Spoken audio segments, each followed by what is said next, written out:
কোন দেশে এটা? চাইনিজ না জাপানিজ? আর এতক্ষণ কোন দেশের ভাষায় কথা বলতেছে?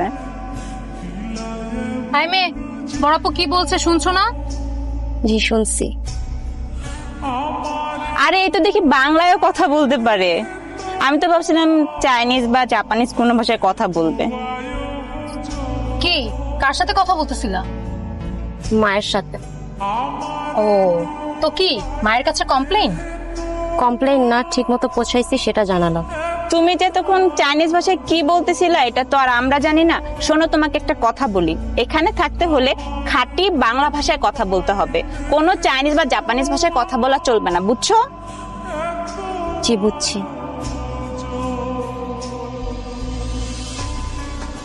হাই মেয়ে, তোমাকে না বলেছিলাম সুপারভাইজার সাথে কথা বলতে বলেছিলা? জি আপু। এদিকে আসো।